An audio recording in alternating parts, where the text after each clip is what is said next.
जय हिंद साथियों, नमस्कार। एक बार फिर से आप सभी का स्वागत है आज की इस क्लास में। साथियों, आज की इस क्लास में हम लोग पढ़ने वाले हैं खान सर की जो पॉकेट जीके की जो बुक है उसको हम लोग लाइन बाय लाइन पढ़ने वाले हैं। तो साथियों, ये आज की जो क्लास है बहुत ही शानदार होने वाली है, क्योंकि हमने इसमें बहुत ही आसान भाषा में समझाने की कोशिश किया है और आशा करते हैं कि आपको ये क्लास पसंद आएगी। तो आइए साथियों, स्टार्ट करते हैं। साथियों, इस क्लास को बिना स्किप किए हुए शुरू से लास्ट तक जरूर देखिएगा, क्योंकि जितने भी एग्ज़ाम अभी तक हुए हैं उसमें ये देखा गया है कि काफ़ी सारे क्वेश्चंस जो है इस बुक से आए हुए हैं। साथियों, इस बुक से पढ़ने से आपको बहुत ही फ़ायदा मिलने वाला है, क्योंकि अभी जो एग्ज़ाम होने वाला है उसमें इस बुक से क्वेश्चन जरूर देखने को मिलेंगे। तो आइए साथियों, इस क्लास को स्टार्ट करते हैं। आइए देखते हैं। साथियों, क्लास स्टार्ट करने से पहले अगर आप लोग चैनल पर पहली बार आए हैं तो चैनल को सब्सक्राइब कर लीजिए और जो बेल आइकन है उसको प्रेस कर लीजिए, जिससे कि आने वाली सभी क्लास का नोटिफिकेशन आपको मिलता रहेगा। ठीक है, तो आइए स्टार्ट करते हैं। सबसे पहले हम लोग देखने वाले हैं, पहला टॉपिक है प्राचीन भारतीय इतिहास के स्रोत। तो हम लोग जो है पहला टॉपिक पढ़ेंगे। इसमें से दोस्तों देखा है कि प्राचीन भारतीय इतिहास के स्रोत हैं, इनको तीन भागों में बांटा गया है: पुरातात्विक स्रोत, साहित्यिक स्रोत और विदेशी यात्रियों के विवरण। दोस्तों, इन तीन भागों में इसको बांट करके पढ़ा जाता है। तो हम लोग देखेंगे इसमें पुरातात्विक स्रोत। दोस्तों, जो पुरातात्विक स्रोत हैं इसको भी दो भागों में बांटा गया है: धार्मिक साहित्य और लौकिक साहित्य। तो सबसे पहले हम लोग देखने वाले हैं पुरातात्विक स्रोत।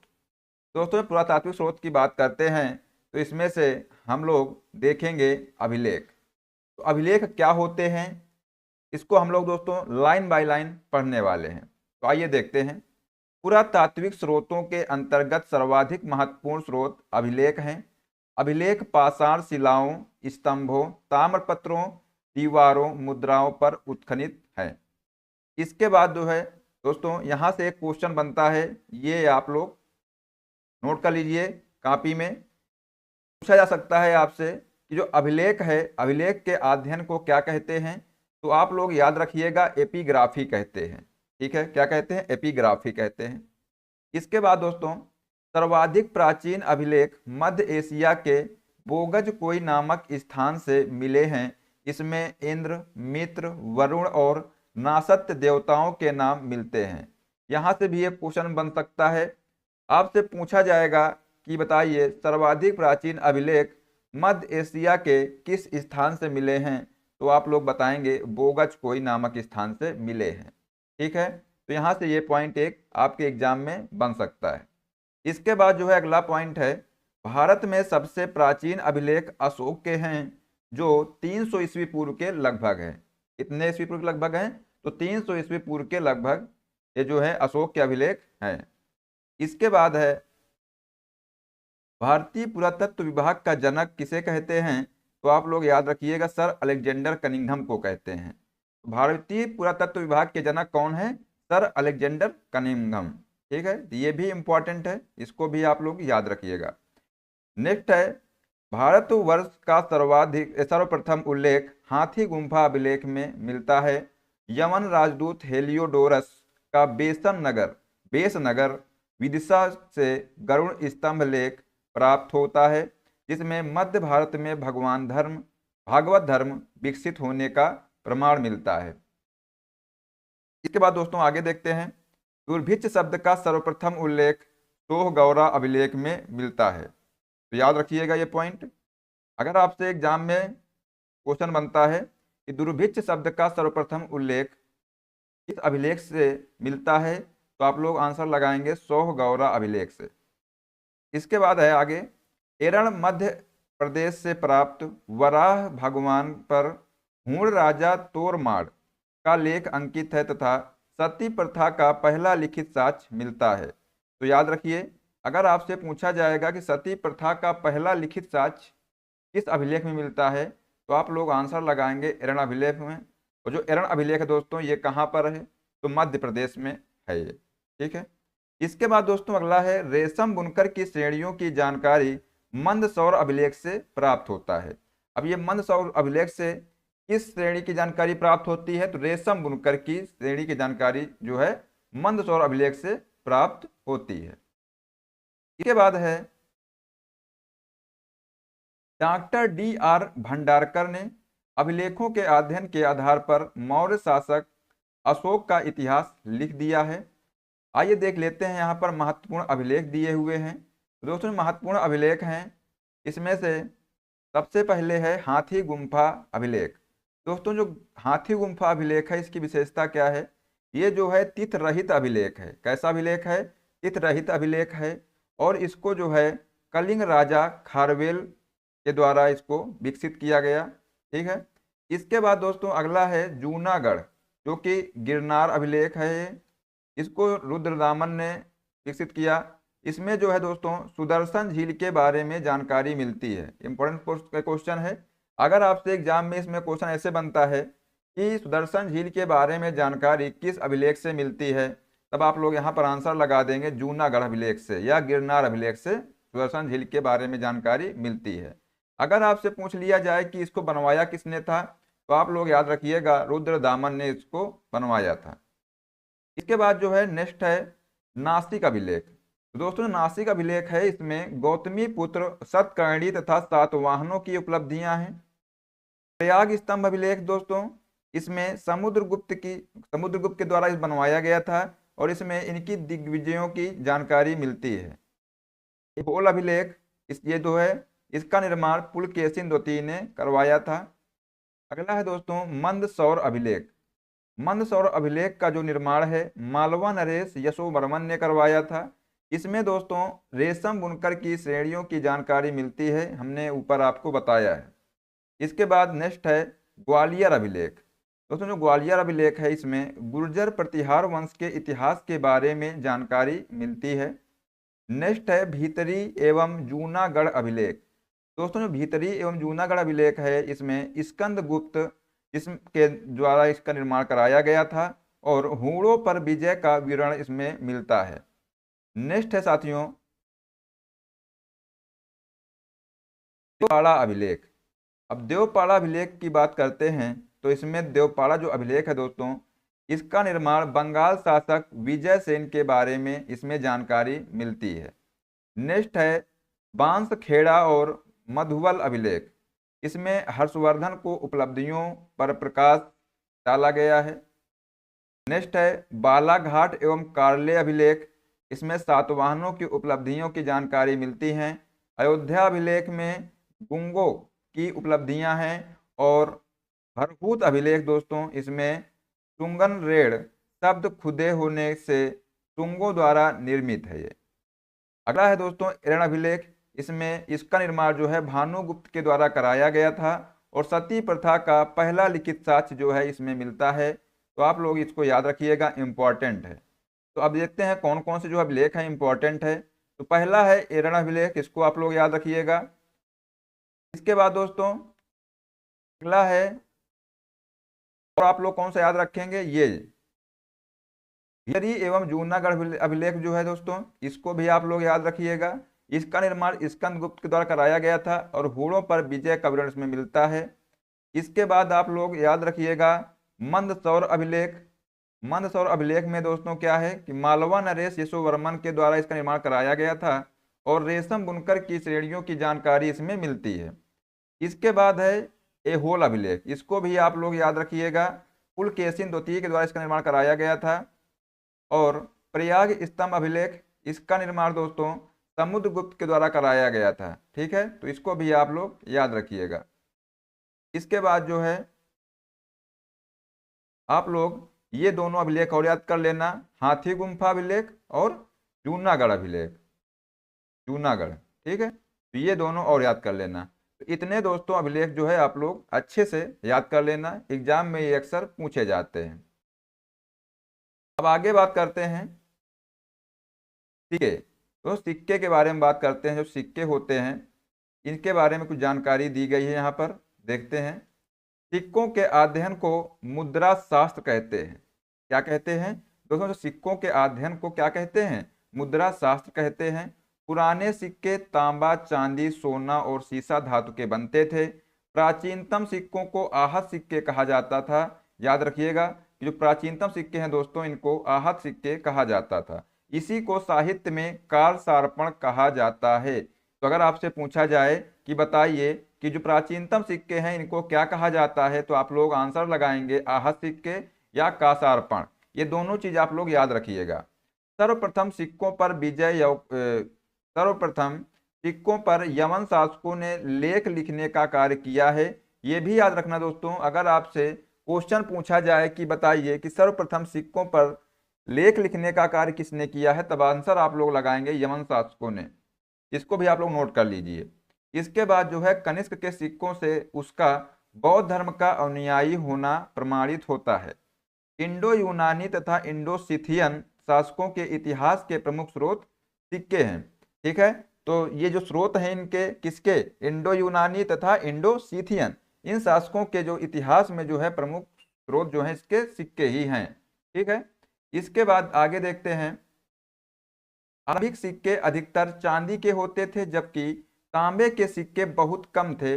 ये सिक्के पंचमार्क सिक्के कहलाते थे। तो ये भी याद रखिएगा कि जो पंचमार्क सिक्के हैं कौन से सिक्के होते थे, जो आरंभिक सिक्के जो है अधिकतम जो है चांदी के होते थे, जबकि तांबे के सिक्के बहुत कम थे, और ये सिक्के जो है क्या कहलाते थे, पंचमार्क कहलाते थे। इसके बाद जो है आगे है रोमन सिक्के अरिकमेंडू पुदुचेरी के पास से प्राप्त हुए हैं। रोमन सिक्के दोस्तों कहाँ से प्राप्त हुए हैं, तो अरिकमेंडू से प्राप्त हुए हैं, इतना आप लोग याद रखिएगा। नेक्स्ट है उत्तर भारतीय मंदिरों की कला शैली नागर शैली कहलाती है, और दक्षिण भारतीय मंदिरों की कला शैली द्रविड़ शैली कहलाती है। आप लोग ये याद रखिएगा। अगर आपसे एग्जाम में पूछा जाए कि बताइए कि जो उत्तर भारत जो मंदिरों की जो कला शैली है वो कैसी शैली है, तो आप लोग यहाँ आंसर बताएंगे नागर शैली है। दक्षिण भारत की बात करें तो आप लोग आंसर लगा देंगे द्रविड़ शैली है। ठीक है, जबकि दक्षिणायन के वे मंदिर जिनमें नागर एवं द्रविड़ दोनों शैलियों का प्रयोग हुआ है, उस शैली को बेसर शैली के मंदिर कहलाते हैं। यानी कि जो मध्य भारत में जो है मंदिर हैं, इनको जो है बेसर शैली के नाम से जाना जाता है। ठीक है, इसमें जो है बेसर शैली का प्रयोग हुआ है। इसके बाद जो है कुषाण काल, गुप्त काल और गुप्तोत्तर काल में जो मूर्तियां निर्मित की गई हैं, जनसाधारण की धार्मिक आस्थाओं और मूर्ति कला का ज्ञान इसमें मिलता है। ठीक है, तो ये भी आप लोग याद रखिएगा। इसके बाद दोस्तों है भरहूत, बोधगया, सांची और अमरावती की मूर्ति कला में जन सामान्य के जीवन की यथार्थ झांकी मिलती है, और अजंता की गुफा में उत्कीर्ण माता और शिशु तथा मरणासन्न राजकुमारी जैसे चित्रों की शाश्वतता सर्वकालिक है, जिससे गुप्तकालीन कलात्मक और तत्कालीन जीवन की झलक मिलती है। ठीक है, ये जो है कहाँ पर झलक मिलती है इसकी, तो अजंता की गुफाओं में। ये भी आप लोग याद ध्यान रखना। ठीक है, इसके बाद दोस्तों देखते हैं साहित्यिक स्रोत। तो अभी हम लोग कौन से स्रोत देखे हैं, तो दोस्तों अभी हम लोगों ने पुरातात्विक स्रोत देखे हैं। अब हम लोग देखने वाले हैं साहित्यिक स्रोत। दोस्तों जो साहित्यिक स्रोत है इसकी बात करते हैं, तो इसमें जो है सबसे पहले हम लोग देखेंगे वैदिक साहित्य। दोस्तों जो वैदिक साहित्य है इसमें इसके अंतर्गत वेद तथा उससे संबंधित ग्रंथ, पुराण, महाकाव्य, स्मृति आदि हैं। ठीक है, तो जो वैदिक साहित्य है इसके अंतर्गत जो वेद तथा उससे संबंधित जो ग्रंथ हैं, पुराण जैसे हो गया, महाकाव्य हो गया या स्मृति आदि जो है, ये वैदिक साहित्य से संबंधित ग्रंथ हैं। इसके बाद देखते हैं आगे, भारत के सबसे प्राचीन ग्रंथ वेद का शाब्दिक अर्थ ज्ञान है। याद रखिएगा, अगर आपसे पूछा जाए क्वेश्चन कि जो भारत का सबसे प्राचीन ग्रंथ कौन सा है, तो आप लोग बताएंगे वेद है। और अगर आपसे पूछ लिया जाए कि इसका शाब्दिक अर्थ क्या है, तब आप लोग आंसर लगा देंगे इसका शाब्दिक अर्थ होता है ज्ञान। श्रवण परंपरा में सुरक्षित होने के कारण इसे श्रुति भी कहा जाता है। क्या कहा जाता है दोस्तों, इसे श्रुति भी कहा जाता है। वेदों के संकलनकर्ता को महर्षि कृष्णी द्वैपायन वेद व्यास को माना जाता है। तो वेदों के जो संकलनकर्ता हैं वो कौन है, याद रखिएगा, इंपॉर्टेंट दोस्तों है, एग्जाम में आ सकता है और आप लोगों को याद भी होगा। ठीक है, कि जो वेदों के संकलनकर्ता हैं ये कौन है, तो आप लोग आंसर लगाएंगे महर्षि कृष्णी द्वैपायन वेद व्यास। ठीक है, जो वेद व्यास हैं ये जो है वेदों के संकलनकर्ता हैं। जैद कुल 4 हैं, ऋग्वेद, सामवेद, यजुर्वेद और अथर्ववेद। तो ये याद रखिएगा कि दोस्तों जो कुल 4 वेद हैं। कितने वेद हैं? तो 4 वेद हैं। वेद कुल कितने हैं? 4 हैं। ठीक है, तो ये आप लोग याद रखिएगा। सबसे पहला जो वेद है ऋग्वेद। दोस्तों हम लोग ऋग्वेद की बात करते हैं तो सबसे पहले इसमें जो है याद रखिएगा कि जो ऋग्वेद है इसका उपवेद क्या है। अगर आपसे पूछा जाए तो आप लोग याद रखिएगा कि ऋग्वेद का उपवेद है दोस्तों यजुर्वेद। क्या है? ऋग्वेद का उपवेद यजुर्वेद है। देखते हैं, ब्राह्मण साहित्य में सबसे प्राचीन ग्रंथ ऋग्वेद है। ऋग्वेद में ऋक का अर्थ है छंदों तथा चरणों से मुक्त यंत्र होता है। ठीक है, ऋचाओं के क्रमबद्ध ज्ञान के संग्रह को ऋग्वेद कहा जाता है। ये आपसे नहीं पूछा जाएगा लेकिन आप लोग फिर भी इसकी जानकारी रखिएगा। नेक्स्ट है, इसमें 10 मंडल, 1028 सूक्त और 10,462 ऋचाएं हैं। ये आप लोग जो डाटा है इसको याद रखिएगा, एग्जाम में ये पूछा जाता है, इंपॉर्टेंट है, इसको भी आप लोग नोट कर लीजिए। ठीक है, ये ऋग्वेद है दोस्तों, इसमें 10 मंडल, 1028 सूक्त और 10,462 ऋचाएं होती हैं।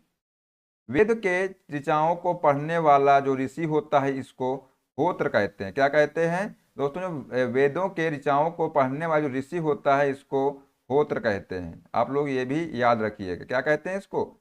इसको होत्र कहते हैं।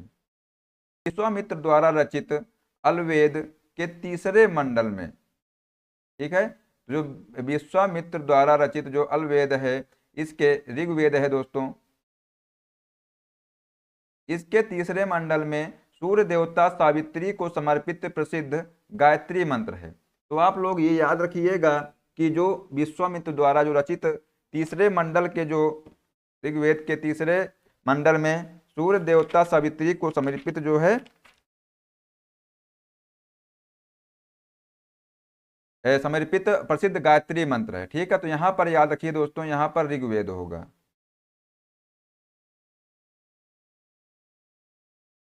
ठीक है, इसके 9वें मंडल में सोम देवता का उल्लेख है। किसके 9वें मंडल में? दोस्तों ऋग्वेद के 9वें मंडल में। आप लोगों ने यहाँ पे देखा कि जो ऋग्वेद है इसके 10 मंडल है इसमें। तो जो तीसरा मंडल है इसका ऋग्वेद का, इसमें सूर्य देवता सावित्री को समर्पित प्रसिद्ध गायत्री मंत्र है। और जो इसका 9वां मंडल है दोस्तों, इसमें सोम देवता का उल्लेख मिलता है।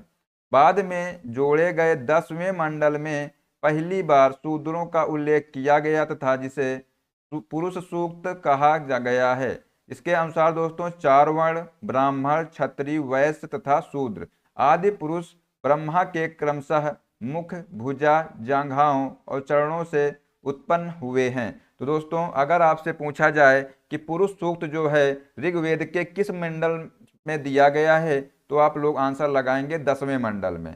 तो 10वें मंडल में दोस्तों पुरुष सूक्त के बारे में बात की गई है। इसमें पुरुषों को 4 वर्ण बताया गया है, जैसे मान लिया ब्राह्मण, क्षत्रिय, वैश्य और शूद्र। दोस्तों इसमें बताया गया है कि जो ब्राह्मण हैं ये ब्रह्मा के मुख से जो है इनका निर्माण हुआ है, क्षत्रिय दोस्तों भुजाओं से, और जो वैश्य हैं वैश्य जंघाओं से, और जो शूद्र हैं इन चरणों से ये उत्पन्न हुए हैं। ये इसमें बताया गया है। ठीक है, आगे देखते हैं। ऋग्वेद में इंद्र के लिए 250 तथा अग्नि के लिए 200 ऋचाओं यानी मंत्रों की रचना की गई है। वामनावतार के 3 पगों के आख्यान का प्राचीनतम स्रोत क्या है? ऋग्वेद है। तो ये भी आप लोग याद रखिएगा कि ऋग्वेद में जो है इंद्र के लिए 250 मंत्र तथा अग्नि के लिए 200 मंत्रों की जो रचना की गई है। मंत्रों को ही जो है ऋचाएं कहते हैं, तो ये भी याद रखना। अब देखते हैं दोस्तों ऋग्वेद। ऋग्वेद की बात करते हैं दोस्तों। ऋग्वेद में जो है सबसे पहले याद रखना कि बात करते हैं यजुर्वेद की। तो जो यजुर्वेद दोस्तों है इसका अर्थ होता है यज्ञ। क्या होता है दोस्तों? जो यजुर्वेद है इसका अर्थ होता है यज्ञ। यजुर्वेद में यज्ञों के नियमों तथा विधि विधानों का संकलन मिलता है। वैदिक मंत्रों के संग्रह यजुर्वेद में बताए गए हैं और यह वैदिक अनुष्ठान से संबंधित है। यजुर्वेद के मंत्रों का उच्चारण करने वाला पुरोहित जो है इसको अथर्वयु कहलाता है। ये पॉइंट याद रखिएगा, इंपॉर्टेंट है साथियों। इसके बाद जो है एक ऐसा वेद है, यह जो है कौन सा, जो यजुर्वेद दोस्तों है, यह एक ऐसा वेद है जो गद्य व पद्य दोनों शैली में है।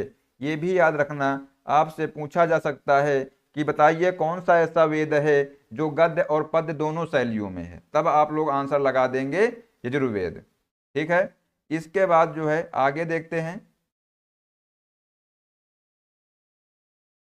यजुर्वेद जो है कर्मकांड प्रधान है और इसके दो भाग हैं, एक है कृष्ण यजुर्वेद और दूसरा है शुक्ल यजुर्वेद। ठीक है, तो ये भी याद रख लेना।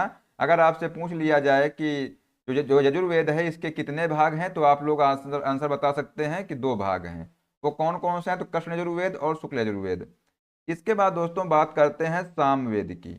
सामवेद दोस्तों, ये जो है साम का शाब्दिक अर्थ है ज्ञान या संगीत। इसमें मुख्यतः यज्ञों के अवसर पर गाए जाने वाले मंत्रों, ऋचाओं का संकलन है। इसके मंत्रों को गाने वाला उद्गाता कहलाता है और इसे भारतीय संगीत का जनक कहा जाता है। किसको? सामवेद को।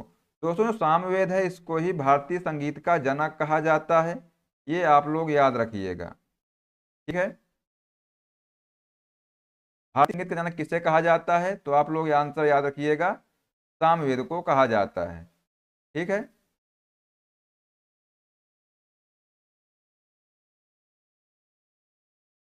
इसके बाद देखते हैं आगे।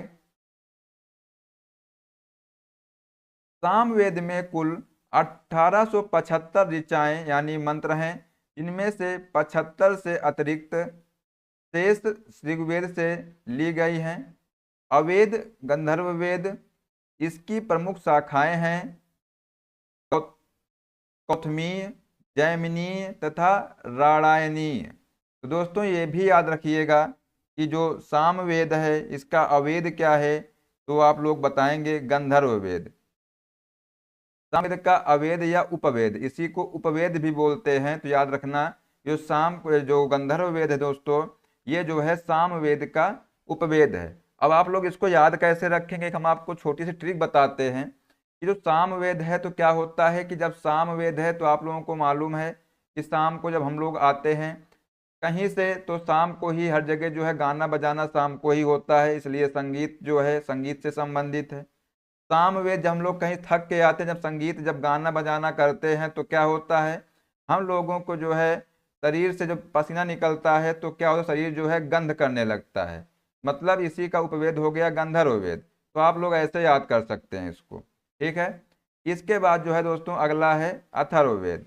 तो अथर्ववेद की बात करते हैं तो अथर्वा नामक ऋषि इसके प्रथम दृष्टा हैं और इन्हीं के नाम पर इसे अथर्ववेद कहा गया है, तथा इसके दूसरे दृष्टा रचयिता आंगिरस ऋषि थे, जिसे अथर्वांगिरस वेद भी कहा जाता है।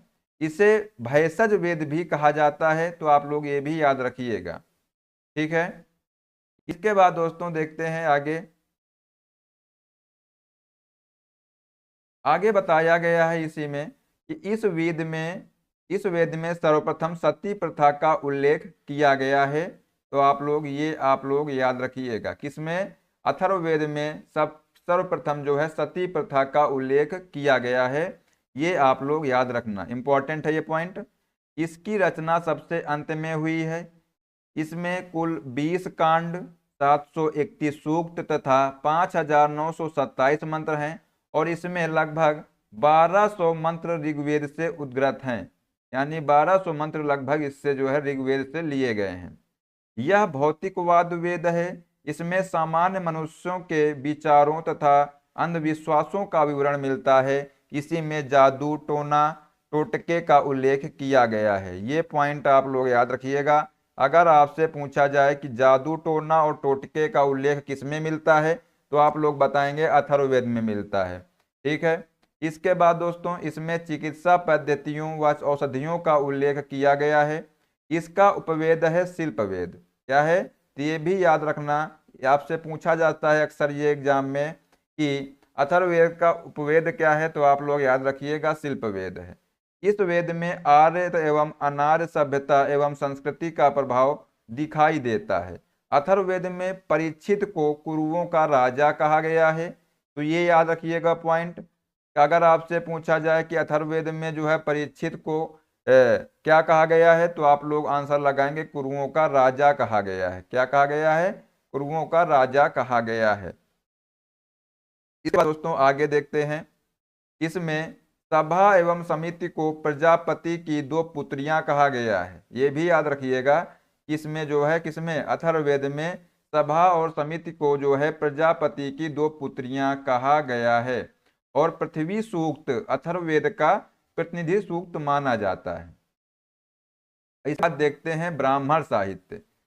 दोस्तों अब इसके बाद अभी तक हमने देखा वैदिक साहित्य के बारे में, अब हम लोग देखने वाले हैं ब्राह्मण साहित्य। ब्राह्मण साहित्य के बारे में जो जानकारी मिलती है, आइए देखते हैं। इसमें बताया गया है कि इनकी रचना वैदिक संहिताओं की व्याख्या करने हेतु सरल गद्य में की गई है। दोस्तों जो ब्राह्मण साहित्य है, इसकी रचना वैदिक संहिताओं की व्याख्या करने हेतु सरल गद्य में की गई है। ब्रह्मा का अर्थ है यज्ञ। दोस्तों जो ब्रह्मा है, इसका अर्थ क्या है? तो इसका अर्थ आप लोग याद रखिएगा, ब्रह्मा का अर्थ है यज्ञ। अतः यज्ञ के विषयों का प्रतिपादन करने वाले ग्रंथ ब्राह्मण कहलाते हैं। क्या कहलाते हैं? तो ये जो ग्रंथ होते हैं दोस्तों, ये ब्राह्मण कहलाते हैं। ऐत्रेय में राज्याभिषेक के नियम एवं प्राचीन राजाओं के नाम दिए गए हैं। किसमें? जो ऐत्रेय ब्राह्मण है, इसमें जो है राज्याभिषेक के नियम एवं प्राचीन राजाओं के नाम दिए गए हैं। ये आप लोग याद रखिएगा। इसके बाद दोस्तों बात करते हैं आगे। इसमें बताया गया है कि शतपथ ब्राह्मण में गंधार, शल्य, कैकेय, कुरु, पंचाल, कौशल, विदेह आदि राजाओं के नाम का उल्लेख है। ठीक है, किसमें? शतपथ ब्राह्मण में। तो ये भी याद रखना। ब्राह्मण ग्रंथ दोस्तों देख लेते हैं कौन कौन से ब्राह्मण ग्रंथ हैं। सबसे पहले ऋग्वेद के बारे में बात करते हैं। दोस्तों जो ऋग्वेद है, उपवेद इसका आयुर्वेद है। अब इसको याद कैसे करें, हम आपको एक छोटी सी ट्रिक बताते हैं इसको याद करने की। दोस्तों जो ऋग्वेद मतलब ऋग मतलब ऋषि, तो ऋषि होते हैं, ये है तो नहीं लेकिन हम आपको याद करने के लिए बता रहे हैं। जैसे जो ऋषि होते हैं दोस्तों, ऋषियों की आयु अधिकतर ज्यादा होती है। क्या? जो ऋषि होते हैं इनकी आयु हमेशा ज्यादा होती है। आयु, तो ऋषि जो है आयु, तो इसका मतलब हो गया ऋषि, ऋग्वेद का मतलब उपवेद हो गया आयुर्वेद। ठीक है। अब जो है यजुर्वेद की बात करते हैं। तो दोस्तों जो युवा होते हैं अक्सर वो लोग धनुर्धर होते हैं। क्या होते हैं? तो जो युवा होते हैं ये धनुर्धर होते हैं। तो जो यजुर्वेद दोस्तों है, इसका उपवेद हो गया धनुर्वेद। ऐसे आप लोग याद कर सकते हैं।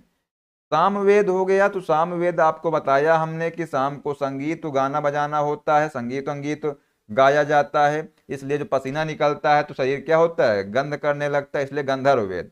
ऐसे आप लोग इसको याद कर लेंगे। और जो अथर्ववेद का उपवेद है उसका नाम है शिल्पवेद। ठीक है, तो आप लोग इनको जो है ऐसे याद कर सकते हैं। अब देख लेते हैं जो ब्राह्मण ग्रंथ हैं। दोस्तों ब्राह्मण ग्रंथ के बारे में यहां से देख लेते हैं। ठीक है, ऋग्वेद का जो उपवेद है आयुर्वेद है, ये जो है ऐत्रेय एवं कौशिकीय ब्राह्मण। यजुर्वेद दोस्तों धनुर्वेद उपवेद है इसका, और जो ब्राह्मण ग्रंथ है इसका शतपथ एवं तैत्रीय ब्राह्मण। सामवेद दोस्तों जो है, सामवेद का उपवेद है गंधर्व वेद, और इसका जो ब्राह्मण ग्रंथ है खड़विंश ब्राह्मण, इसे तांडय ब्राह्मण भी कहते हैं। अथर्ववेद दोस्तों जो है इसका उपवेद है शिल्पवेद, और जो इसका ब्राह्मण ग्रंथ है गोपथ ब्राह्मण। ठीक है, तो ये जो है आप लोग इनको याद रखिएगा, एग्जाम में जो है इससे क्वेश्चन बनता है। इसके बाद दोस्तों बात करते हैं आगे इतना। दोस्तों जो अब इसके बाद बात करते हैं, हम लोगों ने अभी देखा ब्राह्मण ग्रंथ, अब हम लोग देखने वाले हैं आरण्यक साहित्य। तो जो दोस्तों जो अभी हम लोगों ने देखा ब्राह्मण साहित्य, ठीक है, अब हम लोग देखेंगे आरण्यक साहित्य। इसमें दोस्तों इनकी रचना जंगलों मतलब आरण्य, जंगल को क्या कहते हैं, आरण्य कहते हैं। तो आप लोग याद रखना कि इनकी रचना जो जंगलों में पढ़ाए जाने के कारण इन्हें आरण्यक कहा जाता है। ठीक है, तो इनको आरण्यक क्यों कहा जाता है, तो इनकी जो रचना है वो जंगलों में पढ़ाए जाने के कारण हुई है, इसलिए इनको आरण्यक कहा जाता है। यह ब्राह्मण ग्रंथ का अंतिम भाग है। ये भी आप लोग याद रखना कि ये जो है ब्राह्मण ग्रंथ का दोस्तों अंतिम भाग है, जिसमें दार्शनिक एवं रहस्यात्मक ज्ञान के विषयों का वर्णन किया गया है। ये जो ब्राह्मण आरण्यक साहित्य दोस्तों है, इसमें ये जो है ब्राह्मण ग्रंथ का अंतिम भाग है, जिसमें दार्शनिक एवं रहस्यात्मक ज्ञान के विषयों का वर्णन किया गया है। ठीक है। आरण्यक कुल 7 होते हैं। कितने होते हैं दोस्तों? आरण्यक कुल 7 होते हैं। पहला है ऐत्रेय, सांख्यायन, तैत्तिरीय, मैत्रायणी, मंदायन और तत्वकार, या और 7वां है छंदोग्य। तो आप लोग दोस्तों ये 7 हैं, आप लोग ये याद नहीं होंगे, एग्जाम में आते भी नहीं हैं, लेकिन फिर भी आप लोग याद कर लेना। ठीक है। इसके बाद दोस्तों आगे देखते हैं उपनिषद।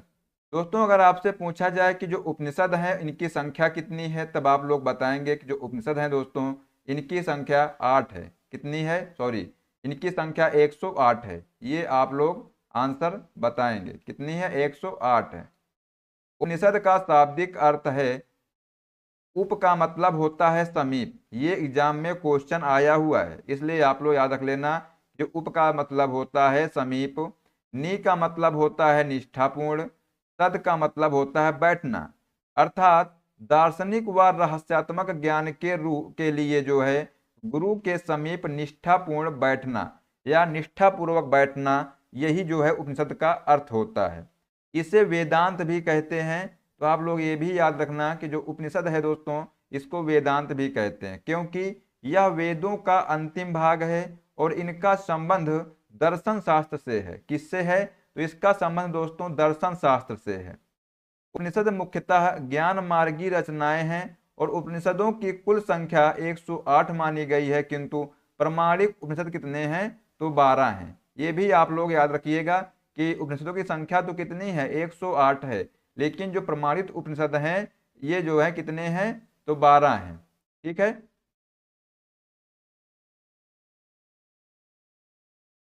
इसके बाद दोस्तों आगे देखते हैं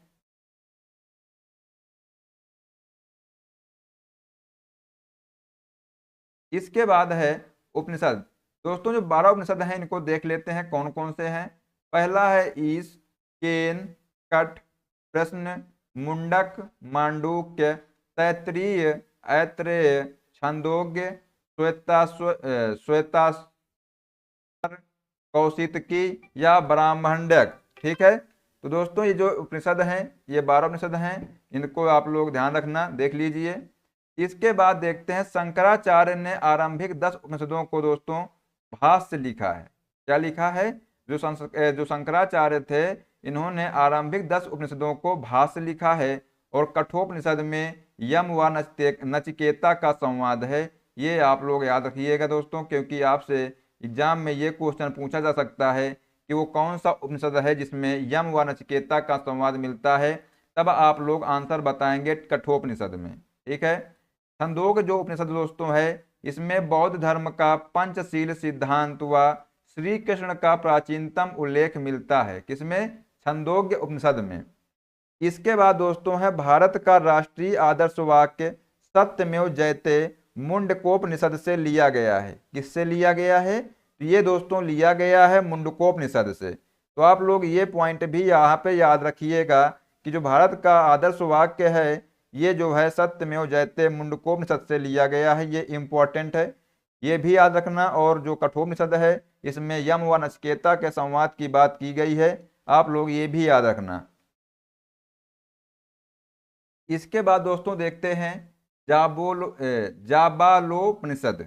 तो जो जाबालोपनिषद है इसमें चारों आश्रमों की व्याख्या का उल्लेख मिलता है। इसमें तो जाबालोपनिषद में दोस्तों चारों आश्रमों की व्याख्या का उल्लेख मिलता है।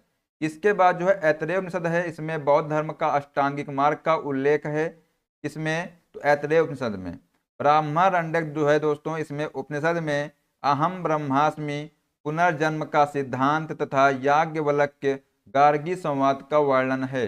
दोस्तों ये जितने भी पॉइंट हैं ये पॉइंट आप लोग अच्छे से याद रखना, क्वेश्चन इन्हीं से बनता है। एग्जाम में जो है क्वेश्चन इन्हीं से बनता है। ठीक है। तो ये आप लोग अच्छे से इनको याद कर लेना। जो ऐतरेय उपनिषद है इसके में जो है बौद्ध धर्म का अष्टांगिक मार्ग का उल्लेख मिलता है। और जो ब्रह्मारण्यक उपनिषद दोस्तों है, इसमें उपनिषद में अहम ब्रह्मास्मि, पुनर्जन्म का सिद्धांत एवं यज्ञवल्क्य गार्गी संवाद का वर्णन मिलता है। ठीक है, इसके बाद दोस्तों देखते हैं वेदांग। वेदांग क्या होते हैं? तो वैदिक साहित्य को समझने हेतु इसकी रचना की गई थी। दोस्तों जो वेदांग थे, इनकी वेदांग की रचना क्यों की गई थी? जो वैदिक साहित्य है इसको समझने के लिए जो है वेदांग की रचना की गई। और वेदांग की संख्या होती है 6। कितनी है दोस्तों? वेदांग की संख्या 6 है। वेदांग की बात करते हैं तो पहला है शिक्षा, दूसरा है कल्प, तीसरा है व्याकरण, चौथा है निरुक्त, पांचवा है छंद और छठवां है ज्योतिष। तो दोस्तों ये आप लोग याद रखना, क्योंकि एग्जाम में जो है 4 ऑप्शन दिए रहेंगे, उसमें से एक ऑप्शन दूसरा दे दिया जाएगा और आपसे पूछा जाएगा कि बताइए इसमें कौन सा वेदांग नहीं है। तब अगर आप लोग को 6 वेदांग याद होंगे तभी तो उसका आंसर कर पाएंगे। इसलिए दोस्तों ये 6 जो है वेदांग आप लोग अच्छे से याद कर लेना। अब आगे देखते हैं इनके बारे में, इनका अर्थ देखते हैं, इनका मतलब क्या होता है। जो वेदांग हैं इनका अर्थ क्या होता है? दोस्तों पहला वेदांग था शिक्षा। शिक्षा का मतलब होता है वैदिक स्वरों के शुद्ध उच्चारण हेतु शिक्षा का निर्माण हुआ है। कल्प, ये ऐसे कल्प सूत्र होते हैं जिनमें विधि एवं नियम का उल्लेख है। इसके बाद दोस्तों है व्याकरण। व्याकरण का मतलब होता है इसमें नामों एवं धातुओं की रचना, उपसर्ग एवं प्रत्यय के प्रयोग, समासों एवं संधि आदि के नियम बताए गए हैं। निरुक्त, निरुक्त में दोस्तों शब्दों की उत्पत्ति का शास्त्र है।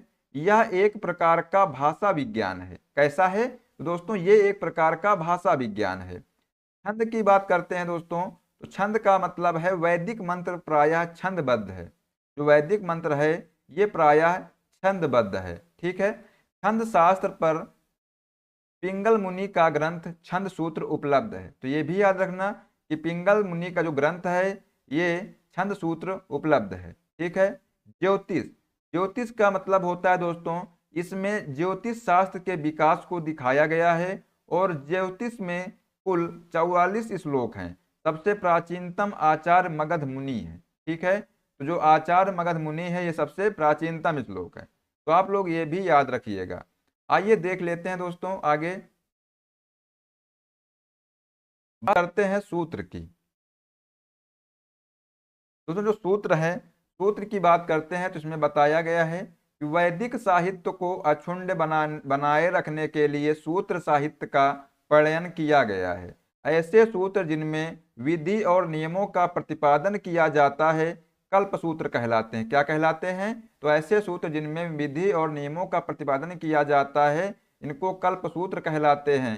कल्प सूत्रों के 3 भाग हैं। वो कौन कौन से हैं? तो एक है श्वेत सूत्र, जिसका अर्थ होता है यज्ञ संबंधी नियम इसमें दिए गए हैं। दोस्तों श्वेत सूत्र है इसमें यज्ञ संबंधी नियम दिए गए हैं।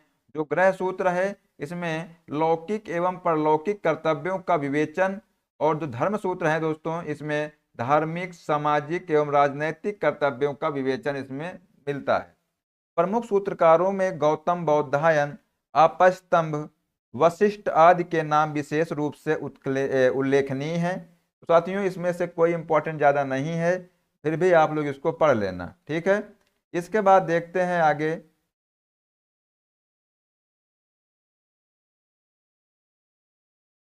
गौतम धर्म सूत्र सबसे प्राचीन है। तो आप दोस्तों यहां से ये याद रखिएगा कि जो गौतम जो धर्म सूत्र है ये सबसे प्राचीन है। कौन सा? जो गौतम धर्म सूत्र है ये सबसे प्राचीन है, ये याद रखिएगा। पुराण की बात करते हैं दोस्तों, सबसे पहले तो आप लोग को ये पता होना चाहिए कि जो पुराण है, ये पुराण शब्द का जो प्राचीनतम पुराण का शाब्दिक अर्थ क्या है? तो इसका साथियों पुराण का शाब्दिक अर्थ होता है प्राचीन आख्यान। क्या होता है? तो पुराण का जो शाब्दिक अर्थ होता है वो होता है प्राचीन आख्यान। पुराणों की संख्या 18 होती है। पुराणों की संरचना लोम हर्ष एवं उग्र सवा ने की थी। तो ये याद रखना इंपॉर्टेंट साथियों है कि पुराणों की रचना किसने किया था। तो आप लोग यहाँ से याद रखिएगा कि इसकी रचना जो है लोम हर्ष एवं उग्र सवा ने किया था। और अगर आपसे पूछा जाए कि पुराणों कितनी संख्या है तो आप लोग यहाँ से आंसर याद रखिएगा 18 पुराण हैं।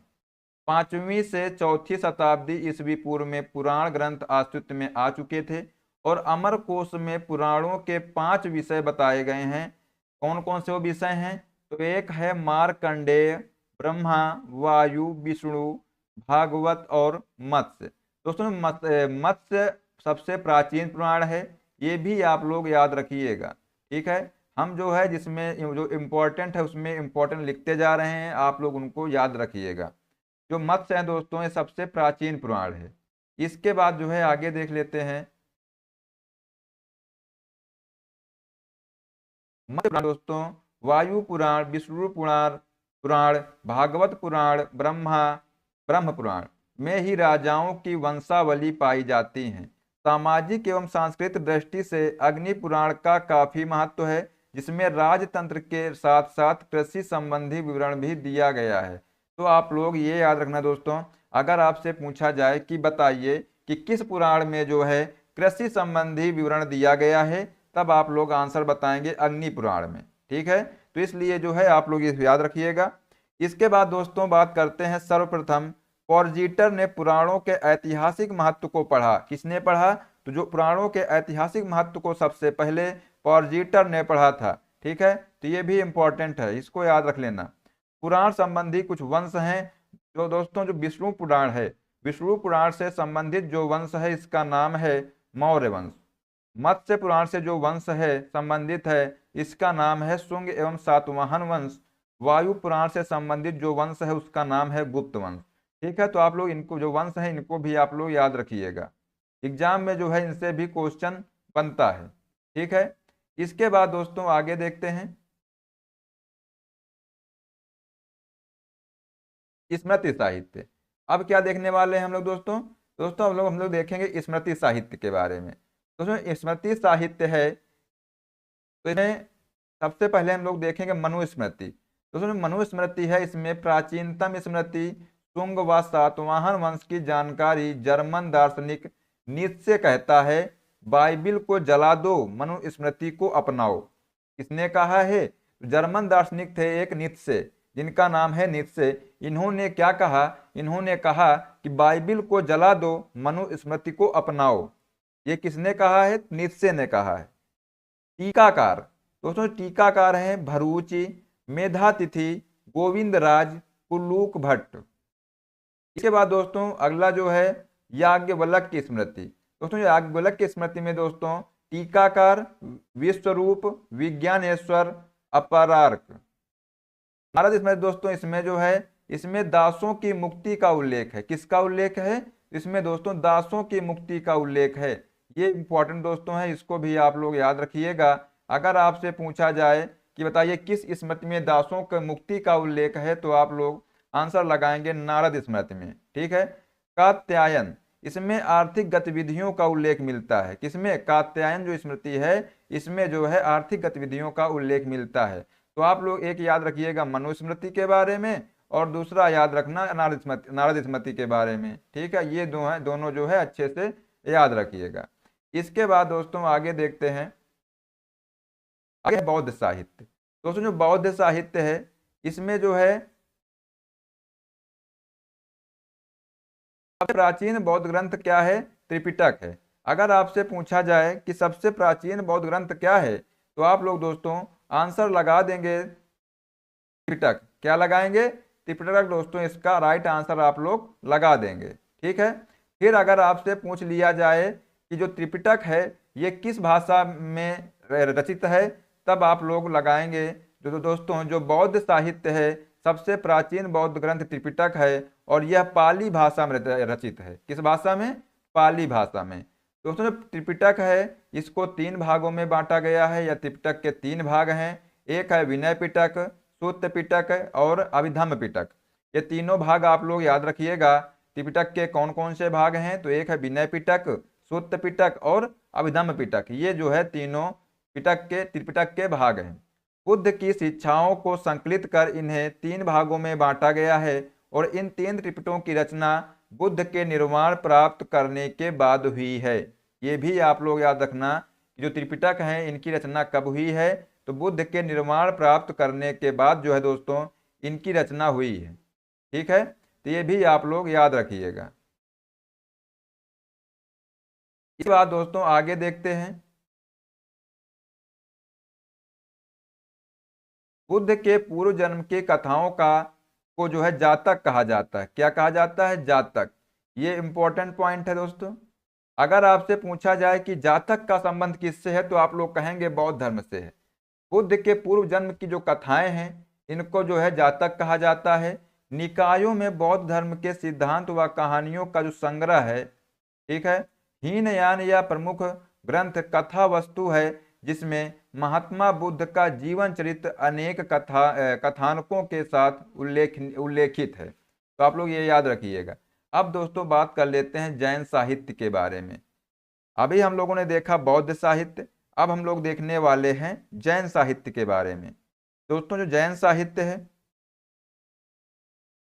जैन साहित्य को आगम सिद्धांत कहा जाता है। अब याद रखना दोस्तों, जो बौद्ध धर्म था, जो बौद्ध साहित्य था, इसको जातक कहा जाता था, और जो जैन साहित्य है इसको आगम कहा जाता है। ये आप लोग याद रखना, इंपॉर्टेंट पॉइंट है। एग्जाम में जो है यहाँ से ही क्वेश्चन बनते हैं। यह जो है प्राकृत भाषा में है, इस भाषा में है, तो ये भी आप लोग याद रखिएगा दोस्तों कि जो आगम है, जो जैन साहित्य है, ये जो है प्राकृत भाषा में है।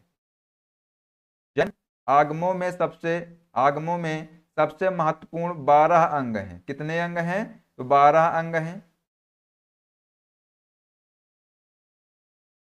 इस दोस्तों आगे देखते हैं, जिसमें 12 अंग और 12 उपांग, 10 प्रकीर्ण, 6 छेद सूत्र, 4 मूल सूत्र, अनुयोग सूत्र एवं नंदी सूत्र की गणना की जाती है। जैन धर्म का प्रारंभिक इतिहास कल्पसूत्र से ज्ञात होता है और जिसकी रचना भद्रबाहु ने की थी। तो कल्पसूत्र की रचना दोस्तों किसने किया था?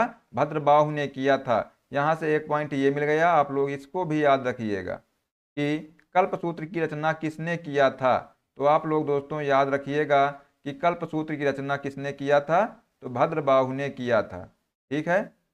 इसके बाद जो है आगे है आचारांग सूत्र में जैन भिक्षुओं के आचार नियमों का उल्लेख है। किसका उल्लेख है?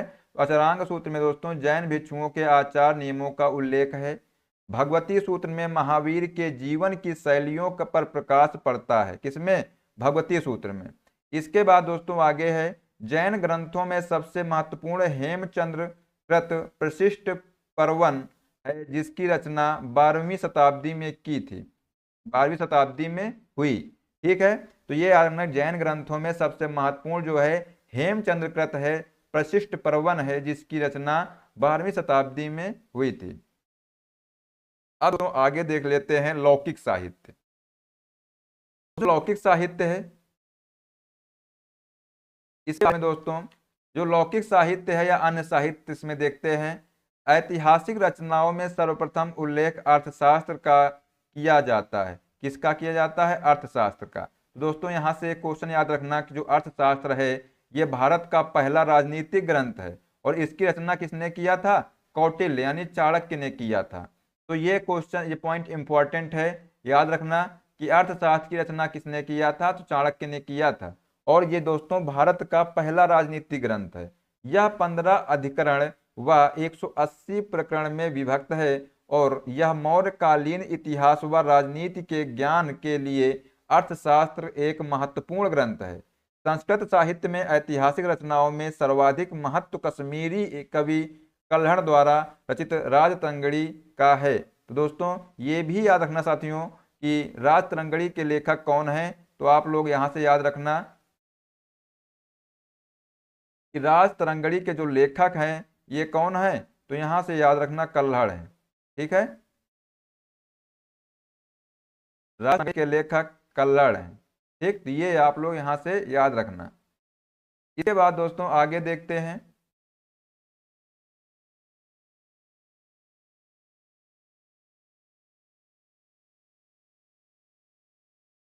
आगे है इसमें 8 सर्ग हैं जिन्हें तरंग कहा गया है और इसमें कश्मीर के शासकों का वर्णन है। किसका वर्णन है? तो कश्मीर के शासकों का वर्णन दोस्तों इसमें मिलता है।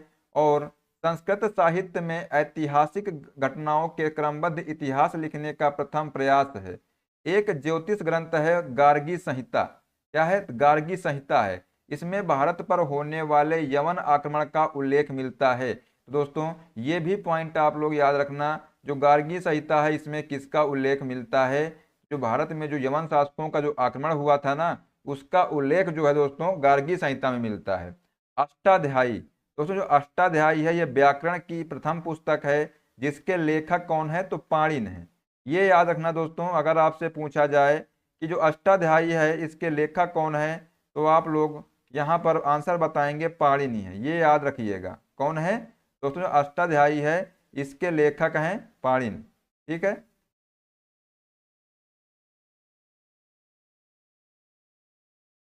इसमें पहली बार लिपि शब्द का प्रयोग हुआ है, ये भी याद रखना।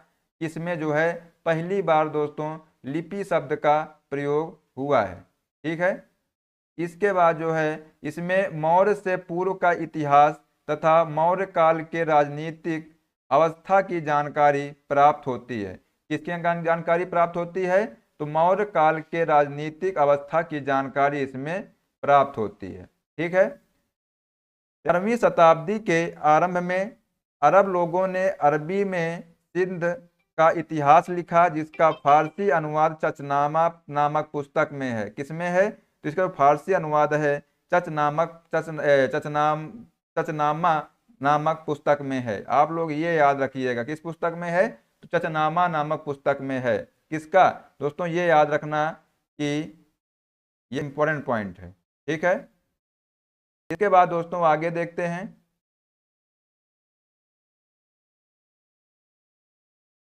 विदेशी यात्रियों का विवरण क्या है। अगला जो हेडिंग है इसका नाम है विदेशी यात्रियों का विवरण। इसमें दोस्तों देख लेते हैं,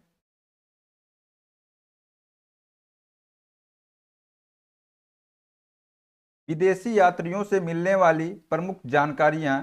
भारत में आने वाली विदेशी यात्रियों एवं लेखकों के विवरण से भी हमें भारतीय इतिहास को जानने में सहायता मिली है, जिनमें अनेक यूनानी, रोमन, अरबी और चीनी यात्री शामिल हैं।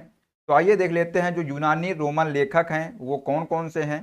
तो भारतीय स्रोत से हमें सिकंदर के आक्रमण 325 ईस्वी पूर्व की कोई जानकारी नहीं मिलती है, इसलिए हमें यूनानी स्रोतों पर ही आश्रित रहना पड़ता है। सिकंदर के समकालीन एक भारतीय राजा सेंड्रोकोट्स का नाम मिलता है, जो यूनानी लेखकों स्ट्रेबो व जस्टिन ने किया है। तो साथियों हम लोग याद रखेंगे कि जो सिकंदर के समकालीन एक भारतीय राजा थे जिनका नाम था सेंड्रोकोट्स। ठीक है, इसके बाद देख लेते हैं, एरियन एवं प्लूटार्क ने उसे एंड्रोकोट्स तथा फिलार्क ने सेंड्रोकोट्स के नाम से उल्लेख किया है। ठीक है, स्ट्रोबो, डियोडोरस, प्लिनी और एरियन नामक यूनानी विद्वान क्लासिकल लेखक के रूप में जाने जाते हैं। टेसियस की बात करते हैं तो जो टेसियस है दोस्तों यह ईरानी राजवैद्य था। कौन था, जो ईरानी राजवैद्य कौन था, टेसियस था। हेरोडोटस, दोस्तों जो हेरोडोटस है इसे इतिहास का पिता कहा जाता है। इंपॉर्टेंट पॉइंट है, इसको आप लोग याद रखिएगा कि जो हेरोडोटस है इसको इतिहास का पिता कहा जाता है। अपनी पुस्तक हिस्टोरिका 5वीं शताब्दी ईस्वी पूर्व में लिखी है। कब लिखी है, तो 5वीं शताब्दी ईस्वी पूर्व में लिखी है। तो आप लोग दोस्तों याद रखिएगा कि जो हेरोडोटस है इनकी पुस्तक का नाम है हिस्टोरिका। ठीक है, भारत फारस संबंध का वर्णन इन्होंने इसमें किया है। इसके बाद दोस्तों अगला है निर्याकस, अनेसिक्रिस्टस या अरिस्टोबुलस। ये सभी लेखक सिकंदर के समकालीन व इनका विवरण अधिक प्रमाणित व विश्वसनीय था। इसके बाद जो है आगे देखते हैं,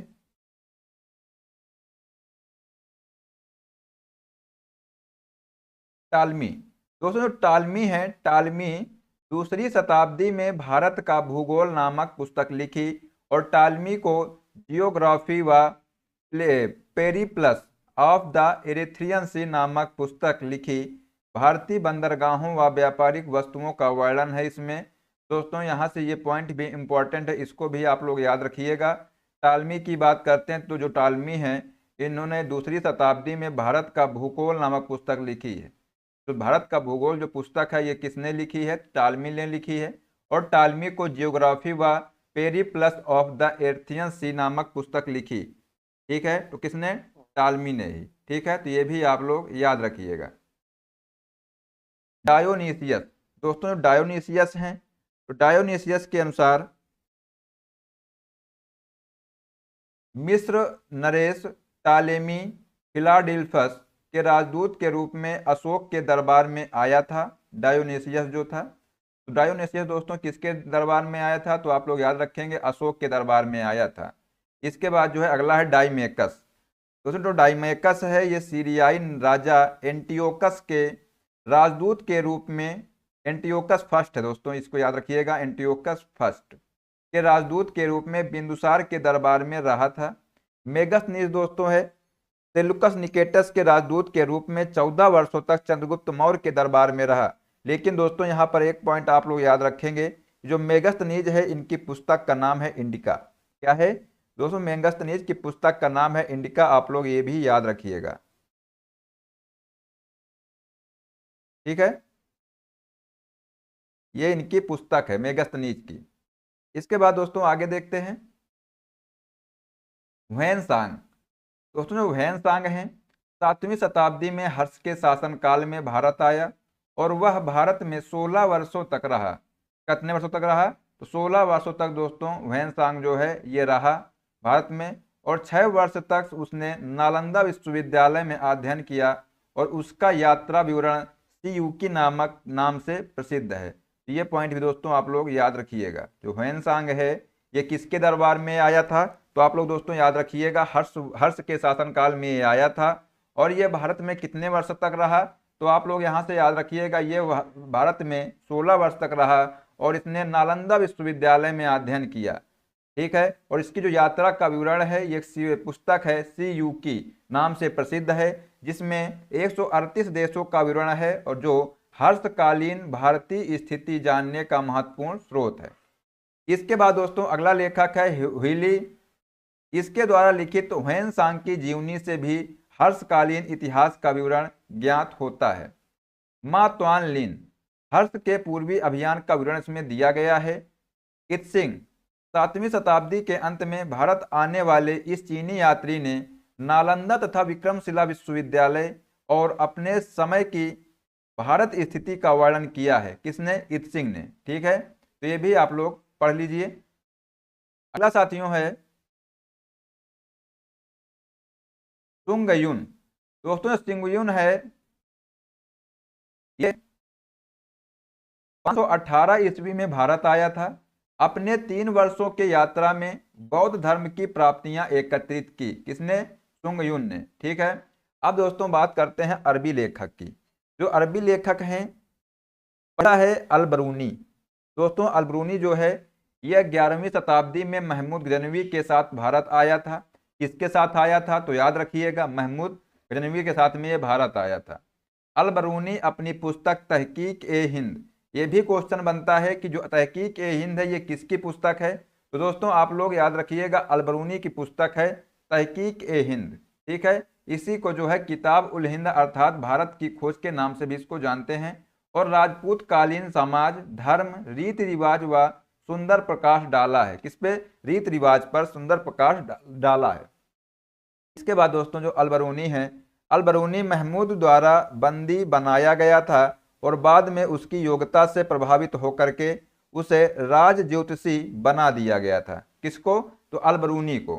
ठीक है, अल-बरूनी दोस्तों महमूद गजनवी के द्वारा ये बंदी बनाया गया था, ये भी आप लोग याद रखिएगा।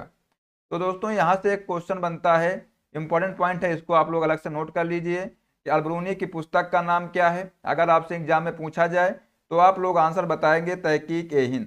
ठीक है, इसका और अन्य नाम क्या है? तो भारत की खोज है, किताब उल हिंद है। ये भी आप लोग नाम इनको याद रखिएगा।